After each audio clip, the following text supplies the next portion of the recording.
Welcome to the American Diversity Report podcasts. I'm your host, Deborah Levine, Editor-in-Chief of the American Diversity Report. We love to interview movers and shakers and diverse change makers. And today we have with us Selene Calloni Williams. She will be speaking to us about ancient traditions for modern living. With a degree in psychology and a master's in screenwriting, Selene has authored several international best-selling books and documentaries on psychology, deep ecology, shamanism, yoga, philosophy, and anthropology. She is the founder and director of the Imaginal Academy Institute of Switzerland. Welcome, Selene. Oh, thank you for having me. A pleasure. You've been very busy. Tell me, how did you get started in all this beautiful work?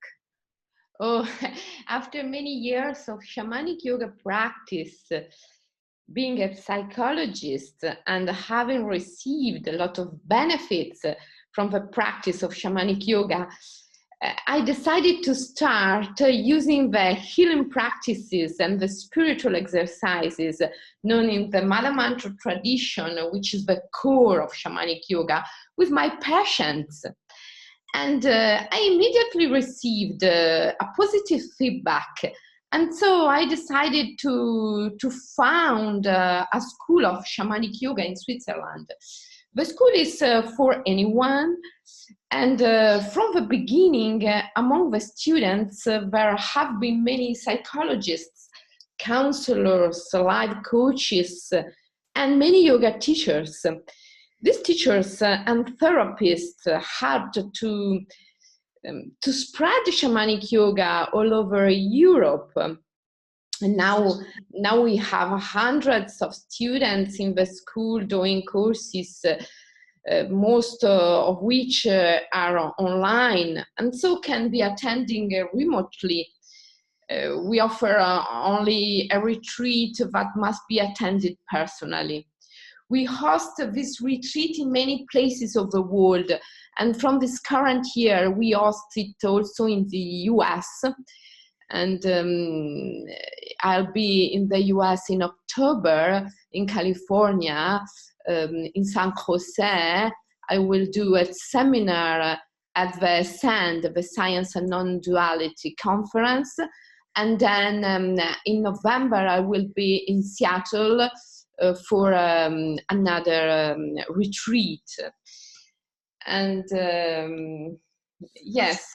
So you're going to be traveling here, and I know that you're in Switzerland now, and I think that you grew up elsewhere? Yes, I grew in Italy, but I'm here in Switzerland since 20 years. 20 years, I see. So you are quite the international figure. Yeah. So tell us a little bit about what you teach and the philosophy and the training that you give. Oh, yes. First of all, I would like to say that the teachings of the Mala Mantra and the shamanic yoga find their origin in a very ancient tradition, which is an animistic tradition. I was initiated to the path of shamanic yoga more than 30 years ago in Sri Lanka by my teacher, Michael Williams, who, despite his English name, was a Tamil, a yoga and a shamanism scholar. And the Mala Mantra and the shamanic yoga is a very ancient tradition which aims to reabsorption of reality or withdrawal of projections. What do we mean with these two phrases? We mean soul-making and deep ecology. This, in its turn, means taking on those objects, people, and feelings that we have met in the course of our lives back to their original state of image, dream projections. We see we live in a universe that is not substantial, but is symbolic. And this perfectly matches the Buddhist concept of samsara wheel, otherwise known as the wheel of illusions. It is therefore Chittamaya, or the seat of our conscience. And the same concept exists in Hinduism too. In the Linga Purana, we read the existence is a Shiva's dance. Dancing awakens matter and makes of it pulsating waves. And this is poetry, but it's also science. It reminds us, in fact, of quantum physics, where matter is seen as waves pulsating in the void. So matter is impermanent. In the tradition of the Mother Mantra, we say it's like lightning. It appears and disappears. It does not last. It is unsubstantial. And so our minds must be deceiving us when we see reality as permanent and substantial. And this deceit is in truth a cage wherein we suffocate and suffer. Since if events are considered as objective, they cannot be modeled by our ability to imagine. And this is how a person ends up being a victim of events rather than creator or lover. In my seminars, I teach people how to evolve from a victim level to another level, the level that I called the co-creator of events. Because you see, creation of events is an imaginative process. When we imagine and when we describe reality, when we tell ourselves our inner narrative, we evoke events from an invisible dimension. For the ancients, events were gods and goddesses, not material facts. And this process of evoking is a creation process.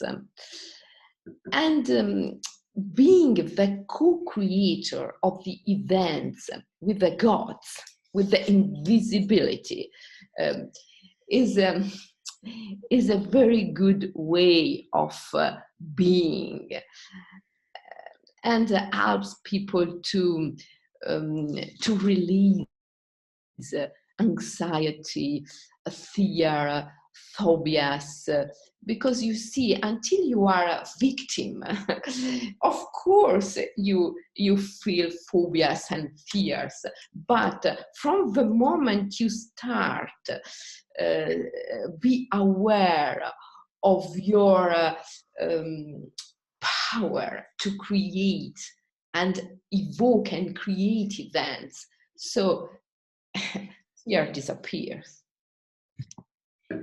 So those of us who want to be creative can use this ancient way of thinking, this mysticism, to be more creative, correct? Oh, yes. In the shamanic yoga tradition, there are many exercises, practices, spiritual practices which help us to be more creative. For instance, the flowing sequences. And people can find some example of flowing sequences on my website if they want to watch at them. And they are yoga postures done in flowing sequences, and these postures imitate animal positions, and they are done in a imaginal forest, which is an inner dimension reached by active visualization. I love it. So I grew up on an island, and if I visualize I usually go for the ocean and the waves and the sound of the sea. Would that be similar? Oh, yes, yes, it's similar. Nature is our best teacher. And yes. That's amazing. And all of us really can access that imagery and make something of it that would calm us down, make us more creative, give us a little bit more of a sense of empowerment, yes? Oh, yes, yes. I think that human beings make a big mistake. They act and think as ideas were products of their brain. But as the ancients knew, ideas are gods and goddesses, um, not product of our brain. So one should be open in order to be inspired from natural ideas, ideas coming from nature.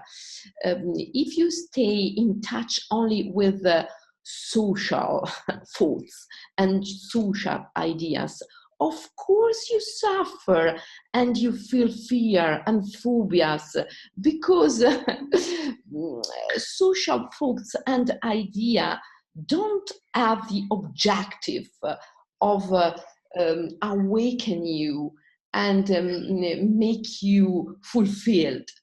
Um, so my suggestion is stay close to the nature and stay open as much as possible in order to be inspired by nature. And this in shamanic yoga means to stay in a state of ecstasy. Ecstasy is an amplified state of consciousness, is a trance-like state, is a self-transcendent state, is a non-dual state of consciousness. And through shamanic yoga practices, we reach this state through active visualization, mantras, yoga postures, and contemplation of beauty. Aesthetic experience allows us to go beyond ethics or morals level and teaches us inclusiveness. Inclusiveness is much more than morals or ethics. It is something that exists beyond the mind. And to reach the power of inclusiveness is so easy. It's enough, for instance, to contemplate beauty in nature, because beauty allows you to stop your mind. You can't judge when you see beauty. You can't discriminate where you are in front of real beauty. And so you must go beyond the limits of your mind. I always say that shamanic yoga is an aesthetic experience, which is a real alternative to the therapeutic experience. And yet you have many people who are therapists taking your classes. I gather that they hope they'll learn something that they can pass along in their therapy. Yes? Oh, yes, yes, yes. Because you see, if therapeutic models are allowed to become our go-to solutions for all problems, they are bound to be seen as the only possible solution. But beauty is poetry, willingness, love, ecstasy, which in its turn is a state of self-transcendence, a state of wider consciousness in which we can know at a higher level. For instance, nature teaches us impermanence, which can help us to win the death of fear, the fear of death. When you are in contact with nature, take for instance 3 deep breaths, and then stay a few seconds without breathing. Hold your breath for a few seconds and feel yourself disappearing. This really helps you to overcome profound fear, but you are not aware of. Nature teaches us the rhythm, for instance. Beauty is rhythm. And this is the principle of being at the right place and at the right moment. All things in nature follow this principle. The flowers bloom at the right time, and also animals stop hibernating at the right time. Catching the right moment is an instinctive ability. If you want to develop this ability, in the Mother Mantra tradition, in the Shamanic Yoga tradition, is suggested a meditation. For instance, when walking in the forest and when you see a bird, an animal, or an insect, think that to be there in that moment at the right time is not a coincidence, but the result of a rhythm that unites everything, including you, in the forest, and then thanks the rhythm. This is a simple, really simple meditation, but is a very powerful tool that can help to tune in with universal harmony, which means being in the right place at the right time to reach your goals. Nature can really help us to reach our goals and to fulfill ourselves. Well, the sense of harmony that you talk about is really needed today, isn't it? We're living in a quite divisive world. Oh, yes, yes. We live in a really violent world, and we need unity. We need unity, and we need calm, serenity, peace, in order to be helpful towards nature. When human beings feel anger or anxiety, stress, they tend to behave, to be destructive towards nature. And I think that nature can't support this behavior for more time. And so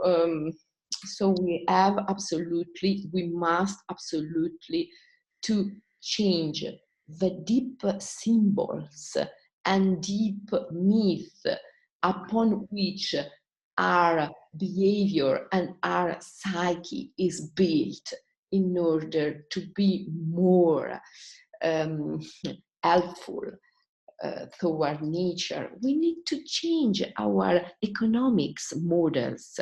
We need to change our politics models in order to be more ecological. Because a true ecology can't be only build electric cars instead of oil cars.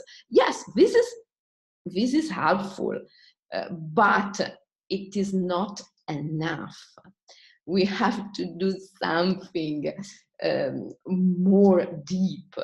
We have to change the symbols that are underneath our behaviors in order to act different towards nature. Well, thank you for that. I think that's very true. So many of us are wondering when and how we will become more humane, or are we just going to keep going on this violent path that generates so much hatred and vile behavior and language. And you have offered us an alternative, I think, that people need to hear. And can you tell us how they can reach you and your website, and a little bit about how they can learn more? Oh, yes, they can reach me through my website and my Facebook page. My website is Selene Calloni Williams.com. And my web page is Selene Calloni Williams. And through my website, they can do a lot of webinars for free. They can, for instance, have examples of fluid sequences, and also they can read and buy my books. They can buy my books also on Amazon or where they want, but through my website they can see the content of the books and choose the one they want. And they can, of course, take part of my retreats and seminar. I do retreats in many parts of the world. Most of them are in Siberia, because I work with Siberian shamans. And so people can come with me in the Altai regions and do this retreat. Also, I do retreats in Sri Lanka, where my teacher is still there. And we can practice yoga and meditation in the middle of the jungle, in the wild nature. And also, I do retreats in Japan, because in the last 10 years, I studied a lot Shintoism tradition and Shirin-yoku tradition. I wrote a book about Shirin-yoku, which is the the Japanese art of immersion into the nature. And then I do seminars and retreats in US. Good. Yes, you mentioned that you were coming to the US, to California in particular, I remember, and I hope that you will let us know a little bit more about that. Maybe we'll do another podcast sometime in the future so people can hear you again. I think it's so important, and I want to thank you for sharing all of this with us, an audience. It's time to shift gears here and to take a look at this beautiful way of being, and all of us can perhaps be more inclusive in the future and enjoy it. So thank you so much, Selene. Thank you. Thank you to you, to your sweet and beautiful presence in this world. Thank you for your voice. Thank you very much. And thank you, audience. Tune in for more, of course, of the American Diversity Report podcast. We'll be looking forward to it. Take care, all. Thanks. Bye.